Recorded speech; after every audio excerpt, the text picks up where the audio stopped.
जय राम जी की।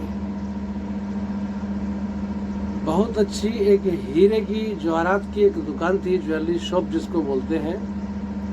वहाँ पे बहुत सारे ग्राहक थे, दुकानदार और मालिक, और साथ में जो सेल्समैन बहुत सारे थे इस प्रकार के। तो वहाँ पे दो चोर भी घुस गए इस मंशा से कि चोरी कर लेंगे, और अब बहुत मोटा एक हाथ लग जाएगा कोई इस तरह का कि जिससे कि आगे बढ़िया हो जाए कुछ। तो दो चोर जब इस मंशा से घुसते हैं तो देखते हैं कि ज्वेलरी शॉप में चारों तरफ सीसीटीवी कैमरे लगे हुए हैं, इधर भी उधर भी, यहाँ भी वहाँ भी। तो वो बार बार कोशिश करते हैं, कभी कहीं बैठ के, कभी कहीं कुछ देख के, कभी कुछ, परंतु वो जहाँ भी बैठते, जहाँ भी कुछ गड़बड़ करने की कोशिश करते, तो उनको लगता कि वो सीसीटीवी है, उसमें रिकॉर्ड हो जाएगा, उसमें आ जाएगा। तो इस कारण वो बहुत जगह बैठ के उन्होंने देख लिया, लेकिन चोरी नहीं कर पाए। क्यों? क्योंकि उनके मन में एक डर था कि सीसीटीवी कैमरे में सब रिकॉर्ड हो रहा है, अब नहीं तो कल पकड़े जाएंगे। इसी प्रकार से जो सेल्समैन थे वो भी जो अब इस बात से निश्चिंत निक्रांत थे काफ़ी हद तक कि हम जो सामान जो सामने रख रहे हैं, जो भी दिखाने के लिए रख रहे हैं, तो यदि कोई गड़बड़ होगी तो सीसीटीवी कैमरे में रिकॉर्ड हो जाएगी। तो वो भी बड़े थोड़ा सा निश्चिंत होकर सब कुछ दिखा रहे थे। ऐसे करते करते जो दुकान का जो मालिक था, जो उसका वो पूरा ऑनर जो था, वो भी इस बात से निक्रांत था कि मैं यहाँ बैठा हूँ और ये जो एक बड़ी स्क्रीन है इसके ऊपर सबका रिकॉर्डिंग चल रही है, सीसीटीवी कैमरे में रिकॉर्ड है। साथियों, ये सीसीटीवी कैमरा सबके साथ लगा हुआ है। परमात्मा का जो सीसीटीवी कैमरा है वो केवल ऊपर या चारों तरफ नहीं लगा हुआ है, वो सब जगह लगा हुआ है।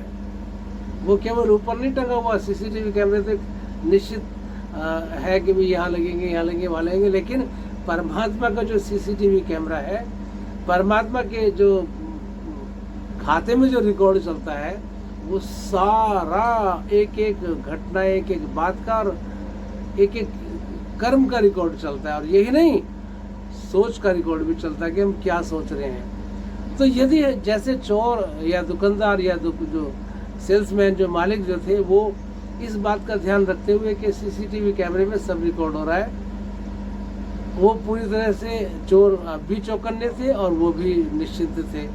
इस प्रकार से हम भी थोड़ा सा निश्चिंत और बने, यदि चौकन्ने रहे कि कोई भी काम करते हुए कि परमात्मा देख रहा है, परमात्मा की दृष्टि हर काम पे है, परमात्मा मेरे मन को भी पकड़ रहा है, मेरे मन में क्या घूम रहा है, क्या सोच रहा है।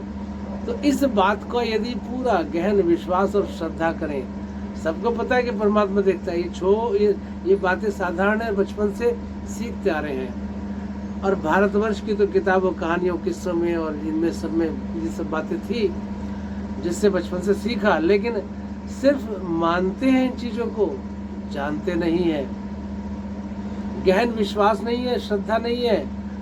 क्यों? क्योंकि एक बात धीरे धीरे चल के आती है कि वो क्या बिगाड़ लेगा परमात्मा क्या कर लेगा। और लोग करते हैं, खूब गलत करते हैं, लेकिन हमारा जो जीवन, अगला जन्म मरण, या जो हमारी जो जीवन की जो एक जीवन शैली है, जो जीवन जीने का ढंग है, वो तभी बहुत अच्छा हो पाता है जब हम परमात्मा से जुड़ते हैं। आनंद तो परमात्मा से जुड़ के ही प्राप्त होता है। तो कम से कम हर काम को करते हुए या हर समय ये अनुभव करें कि वो परमात्मा मुझे सब कुछ देख रहा है, चारों तरफ से देख रहा है। और जितने भी ये सारे के सारे जो भोज्य पदार्थ हैं, जो भी वस्तुएं, साधन, मकान, गाड़ी, घोड़ा, घर, जो भी है हमारे पास, वो एक दिन कुछ भी नहीं रहता, वो किसी का भी नहीं होता। सिर्फ परमात्मा, आनंद, आत्मा, ज्ञान, अपनी सोच, अपना मन, ये ही हमारे अपने साथ जाता है अगले जन्म में। तो श्लोक भी आता है, एक ईशावास्योपनिषद का पहला श्लोक है, ईशावास्यम इदम सर्वम यत् किंच जगत्याम जगत तेन तकेन भुंजिता माँ कस्य हृदय सुदृढ़। माँ गृधः कस्य सुदनम, माँ गृधः कस्य सुदनम, यानी जो कुछ भी इस पूरे जगत में है सब ईश्वर से आच्छादित है, परमात्मा से आच्छादित है। ये जो भी भोज्य पदार्थ है इनको त्याग पूर्वक भोगते रहो। एक मन में एक डिवोशन की भावना होनी चाहिए। और गधे मत बनो, यानी माँ गृधः का मतलब कि इससे लिप्त मत हो, इससे आप जुड़े मत रहे, आसक्त मत हो। तो इसको हम दूसरी भाषा में माँ गृधः यानी गधे मत बनो भी कहते हैं। आज जो जितना आसक्त होता है वो उतना बड़ा गधा होता है। माफ करना, ये एक किसी ऋषि ने इस तरह की बात कही, उसको तुलना किया आसक्ति को गधे से, कि जो जितना आसक्त संसार समाज में या सब जगह घर बाहर से होता है उतना ही बड़ा गधा होता है। तो आसक्त मत हो, इसको त्याग पूर्वक भोजते रहो। ये धन भोज्य पदार्थ किसके हैं? किसी के नहीं है। इस भाव के साथ कि परमात्मा चाहू और है, हर समय है, हर जगह है, सर्वशक्तिमान है, उससे कुछ नहीं बचा। बाहर के कर्म को, भीतर की सोच को, हर चीज को वो नोट करता है, सबका हिसाब उसके पास है। इस भाव के साथ हम जो भी काम करेंगे शायद उसमें एक जो कैटेगरी, जो इसकी जो श्रेणी होगी वो ऊंची होगी। ओम शांति शांति होगी।